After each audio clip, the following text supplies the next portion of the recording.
Olá, graça e paz. Dando continuidade aos nossos pequenos textos, grandes verdades, vamos continuar, estamos trabalhando, dando continuidade às parábolas de Jesus.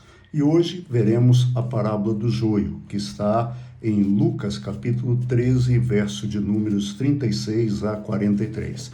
Versos de 36 a 43, Jesus explica a parábola, mas ele conta a parábola de 24 a 30. E Jesus disse na parábola o seguinte: o reino dos céus é semelhante a um homem que lança uma semente de boa qualidade de trigo no solo. Enquanto ele dorme, o seu inimigo lança o joio no meio.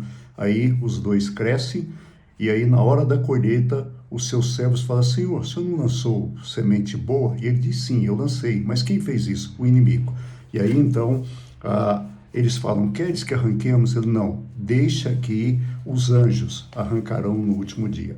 Na explicação da parábola dos versos 36 a 43, então ele deixou a multidão e foi para casa. Seus discípulos aproximaram-se dele e pediram: explica-nos a parábola do joio no campo. Ele respondeu: aquele que semeou a boa semente é o Filho do homem, Jesus. O campo é o mundo, e a boa semente são os filhos do reino. Os joios são os filhos do maligno, e o inimigo que semeia é o diabo. A colheita é o fim desta era, e os encarregados da colheita são os anjos. Assim como o joio é colhido e queimado no fogo, assim também acontecerá no fim desta era. O Filho do Homem enviará os seus anjos, e eles tirarão do seu reino tudo que faz cair no pecado e todos os que praticam mal. Eles os lançarão na fornalha ardente, onde haverá choro e ranger de dentes. Então os justos brilharão como o sol no reino de seu Pai. Aqueles que têm ouvido, ouça. Aqueles que têm ouvido, ouça.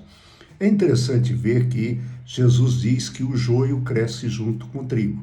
Ou seja, o bem e o mal andam juntos. O bem e o mal crescem juntos.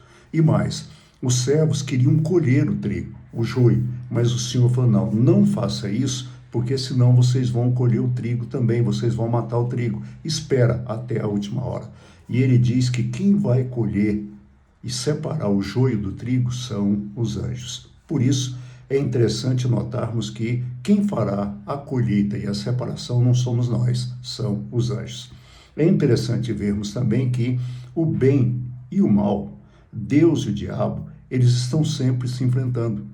E Deus e o diabo, é curioso notarmos, que ele não enfrenta Deus face a face, porque ele é criatura e Deus é criador. Então o que ele faz? Ele semeia joio no meio desse trigo. Ele faz exatamente isso para que a coisa possa degringolar, Outro fato que nos chama a atenção é o fato de que o diabo ele já foi derrotado na cruz.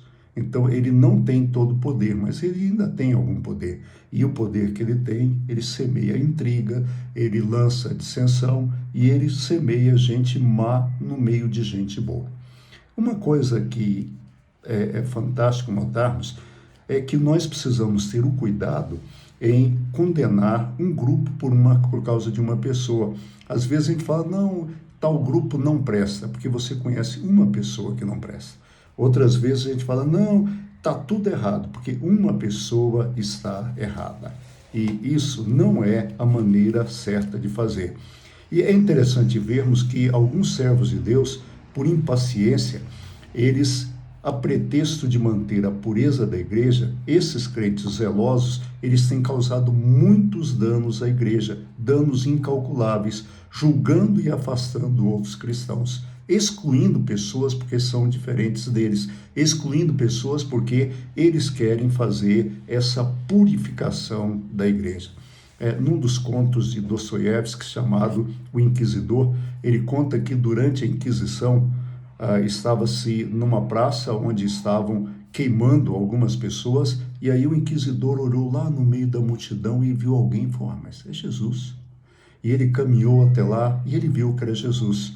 Ele pôs a mão no ombro de Jesus e falou: mestre, saia daqui, o senhor está atrapalhando a disciplina da tua igreja. Tem muitos cristãos que agem assim. Eles querem excluir pessoas, eles querem afastar pessoas e eles se colocam como porteiros dos céus. Não temos o direito de julgar. Quem vai fazer isso são os anjos. No seu livro Parábolas, Hunter disse o seguinte: há tanto bem no pior de nós e tanto mal no melhor de nós, que dificilmente qualquer um de nós poderá falar dos demais de nós. Ou seja, todo ser humano, eu e você, dentro de nós, do nosso pior tem coisas boas, mas dentro do nosso melhor também tem coisas ruins. Tanto é que não dá para a gente falar. Por isso, o segredo, o conselho dessa parábola é: não julgueis.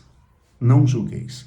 E lembre-se, vai ter gente boa e gente má dos dois lados da cerca. Não seja gente má. Procure ser o melhor, louvar a Deus, servir ao Senhor e ser o trigo, porque o trigo são esses que o Senhor semeou. Que Deus nos abençoe. Boa noite, até amanhã. Amanhã Renato estará com vocês e eu volto na quarta-feira falando de outra parábola. Um abraço.